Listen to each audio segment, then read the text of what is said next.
DSC preparation కి మిగిలిన తక్కువ సమయాన్ని డిఎస్సి 2024 యాప్ లేదా DSC2024.com తో జాబ్ ని సాధించండి.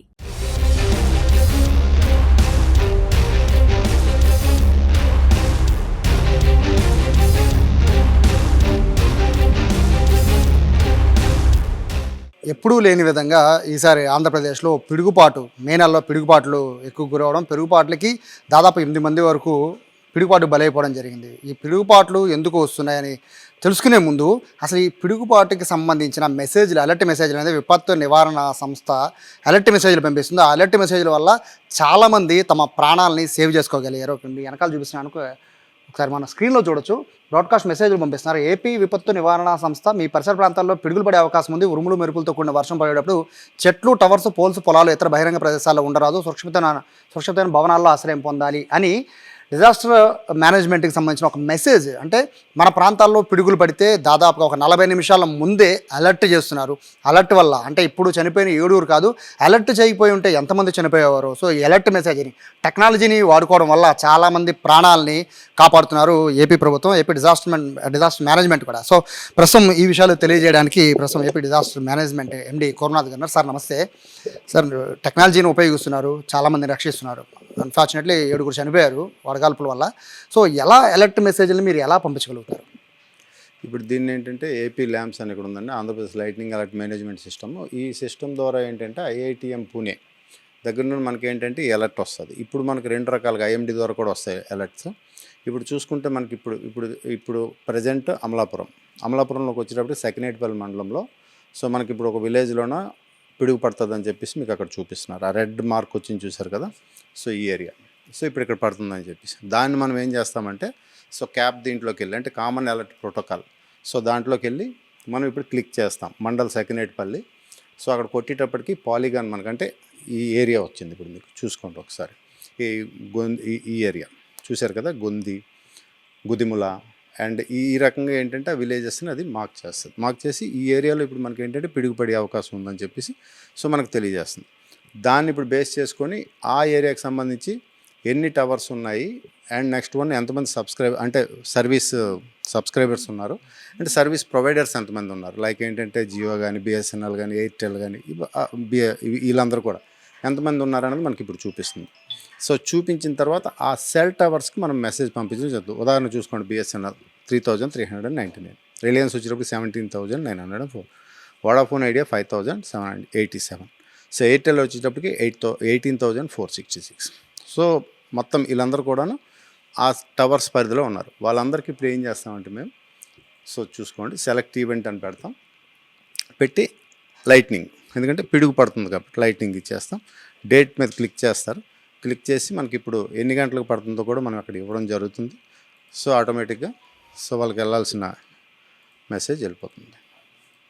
లాంగ్వేజ్ కూడా మనం సెలెక్ట్ చేసుకుంటాం, తెలుగులోనే వెళ్తుంది అండ్ ఇంగ్లీష్లో కూడా వెళ్తుంది. ఇప్పుడు క్లిక్ చేసిన వెంటనే మొత్తం అందరికీ కూడా వెళ్ళిపోతుంది మెసేజ్. ఈ రకంగా ఇప్పుడు ఓకే కొట్టిన వెంటనే మెసేజ్ మనకి, సో ఆ సెల్ టవర్స్ పరిధిలో ఎవరైతే ఉన్నారో టోటల్ సబ్స్క్రైబర్స్కి వెళ్ళిపోతుంది. సుమారుగా ఇప్పుడు మీరు చూశారు, 18,000 ఒక సెల్ టవర్ వాళ్ళు ఉన్నారు, 17,000 ఇంకో సెల్ టవర్ వాళ్ళు ఉన్నారు, మిగతా వాళ్ళందరూ కలిపి ఒక 6-7 మంది ఉన్నారు. అంటే 18, 17, 35 ప్లస్ 42,000, 43 to 45,000 అప్రాక్సిమేట్లీ వాళ్ళందరికీ ఇప్పుడు మెసేజ్ వెళ్ళిపోయింది. ఇప్పుడు మీరు చూపిస్తుంది పిడుగు పడబోతుంది అనేది మెసేజ్ చూపించారు.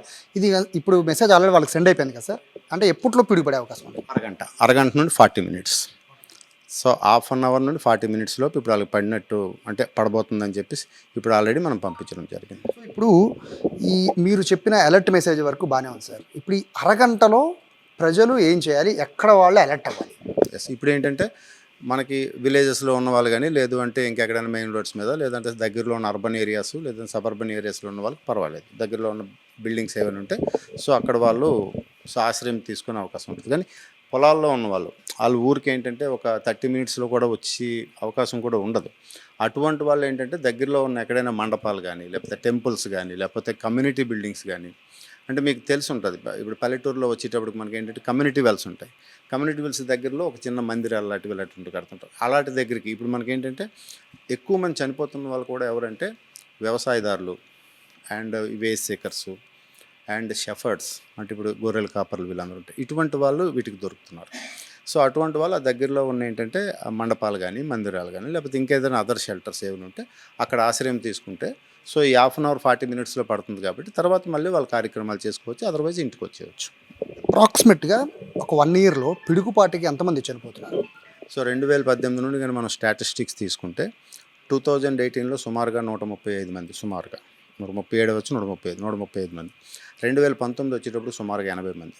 2020 వచ్చేటప్పటికి సుమారుగా ఒక 80 మంది. 2021 వచ్చేటప్పటికి కూడా 80 మంది. 22లో వచ్చేటప్పటికి 53, 23 వచ్చేటప్పటికి ఒక 52 మంది, లాస్ట్ ఇయర్ వచ్చేటప్పటికి ఒక 53. సో ఇప్పుడు ఈ సంవత్సరం ఇప్పటి వరకు మనకి సుమారుగా 15 మంది చనిపోయినట్టు మనకి స్టాటిస్టిక్స్ చెప్తున్నాయి. అంటే ఈ అలర్ట్ మెసేజ్లు వచ్చిన తర్వాత ఇంకా రీసెంట్గా ఏంటంటే నిన్న సీఎం గారు దీని మీద రివ్యూ చేస్తూ ఈ మెసేజ్లు వెళ్ళిన ఎవరైతే పంచాయతీ లెవెల్లో అఫీషియల్స్ ఉంటారో లైక్ తహసీల్దార్స్, అంటే మండల లెవెల్లో తహసీల్దార్స్, ఎంపీడీఓసీలు అందరూ ఉంటారు.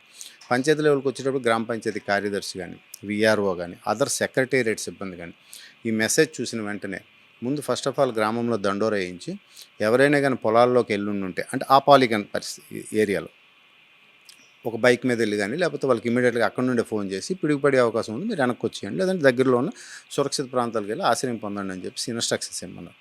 బేసింగ్ ఆన్ దట్ నిన్న ఏం జరిగిందంటే ప్రకాశం డిస్ట్రిక్ట్ కలెక్టర్ గారు దీన్ని ఏం చేశారంటే మేము వెంటనే అలర్ట్ ఇచ్చాము ఒక 3 మండలాల్లో, అంటే పుల్లల చెరువు అండ్ ఇంకొక 2 మండలాలు పిడుగు పడుతుందని చెప్పి మేము అంటే అలర్ట్ చేయడం జరిగింది. అలర్ట్ చేసిన వెంటనే కలెక్టర్ గారు ఏం చేశారంటే ఆ ఏరియా ఏదైతే స్పెసిఫిక్గా తీసుకుని ఆ విలేజ్లో దండోర వేయించడం, ఎవరైతే పొలాల్లో పనిచేస్తున్నారో వాళ్ళందరినీ రప్పించడం జరిగింది. నిన్న అక్కడ ఒక్క డెత్ కూడా రిపోర్ట్ అవ్వలేదు, అంటే బికాజ్ ఆఫ్ మేడం తీసుకున్న చర్యల వల్ల. అంటే సీఎం గారు నిన్న ఏమన్నారంటే మానవతా దృక్పథంతో ఇక్కడ నుండి మనం ఎన్ని అలర్ట్స్ పంపించినా కూడా అట్ ది సేమ్ టైం కొన్నిసార్లు ఏంటంటే పొలాల్లో ఉన్నవాళ్ళు కానీ అదర్ పర్సన్స్ కానీ దూరంగా ఉన్నవాళ్ళు అవి రిసీవ్ చేసుకోలేకపోవచ్చు, లేదంటే వాళ్ళు చదవలేకపోవచ్చు. సో అందుకు మనం ఒక అడుగు ముందుకేసి ఇమీడియట్గా వాళ్ళని సురక్షిత ప్రాంతాలకు తీసుకొచ్చేటట్టు మనం కూడా సాయం చేస్తే సో ఈ డెత్ రేట్ అనేది మనం తగ్గించిన వాళ్ళం అవుతామని చెప్పేసి సీఎం గారు ఇన్స్ట్రక్షన్స్ ఇవ్వడం జరిగింది. యాక్చువల్గా మీరు చెప్తున్న దగ్గర నుంచి కొంతమందికి అవగాహన వచ్చింది సార్, చెట్ల కింద ఉండకూడదు అనేది అవగాహన వచ్చింది. కానీ నేను ఇక్కడ మీ దగ్గర రాగానే కొన్ని ఈ క్లిప్పింగ్స్ చూశాను సార్. బేసిక్గా హ్యాండ్ వాష్ కూడా చేయకూడదు అనేది ఒకటి, ప్లస్ ఇక్కడ ఈ క్లిప్పింగ్లో చూసాను కింద కూర్చొని ఉన్నారు, కింద కూర్చోవాలి పిడుగు వస్తే అన్నారు. అంటే ఎందుకని, అంటే వీటి వల్ల ఎందుకని మీకు పిడుగుబాటు ఎందుకు వస్తుంది? సైంటిఫిక్గా ఏంటంటే మనం చిన్నపిల్లప్పుడు కూడా చదువుకున్నాము, పిడుగు పడినప్పుడు ఏంటంటే నేల మీద పడుకుని పోవాలని. ఎందుకంటే పిడుగు అనేది it is nothing but power, it's electrical power అనుకోండి. So whatever it may, అది ఆ ఏరియాలో పడుతున్నప్పుడు అక్కడ ఏదైతే హైయెస్ట్ టవర్ లాగా ఉంటుందో దాని నుండి అది భూమిలోకి వెళ్ళడం జరుగుతుంది. ఇట్ ఈస్ లైక్ అప్పుడు మనం నిలబడి ఉంటే మనం కండక్టర్గా దాన్ని అక్కడ మనం యాక్ట్ చేయాల్సి వస్తుంది. కండక్టర్గా చెట్లు ఇవన్నీ లేనప్పుడు పొలాల్లో నిలబడతాయి. ఎస్. సో చెట్లు ఉన్నప్పుడు ఏంటి, చెట్టు పెద్దది, బట్ అక్కడ మీరు ఉండకుండా అలాంటి దగ్గర మనం ఎక్కడ కానీ లగ్గాని చేసుకోగలిగితే సో ఆ చెట్టు మీద పిడుగు పడుతుంది. అందుకే మీకు తాటి చెట్లు కానీ కొబ్బరి చెట్లు కానీ ఉన్నప్పుడు వాటి మీద పిడుగులు ఎందుకు పడుతుంటాయి అంటే అది అక్కడ హైయెస్ట్ టవర్ కింద యాక్ట్ చేస్తుంటుంది. So it is nothing but lightning arrest కింద ఉపయోగపడుతుంది. సో మనం అక్కడ ఆ చెట్టు కింద మనం లేకపోతే ఆటోమేటిక్గా మనం సేఫ్, లేకపోతే ఆ చెట్టు మీద పడిన పిడుగు ఏంటంటే మీరు కూడా అక్కడ ఎఫెక్ట్ అయ్యే అవకాశం ఉంటుంది. అందుకని చెట్ల కింద ఉండకూడదని చెప్తారు.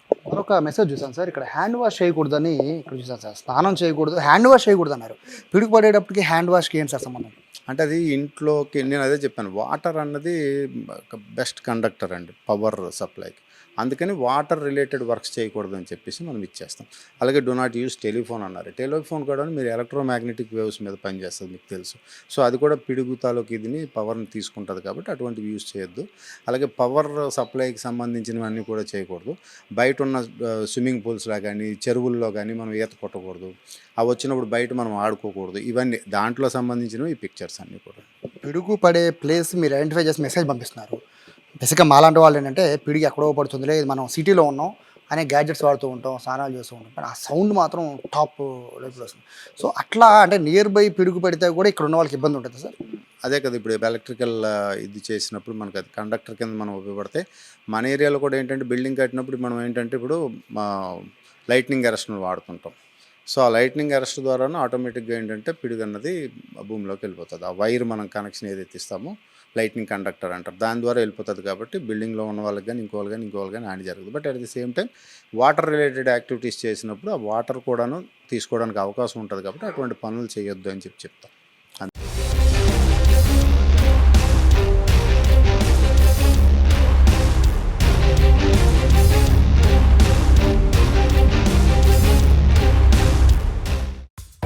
Thank you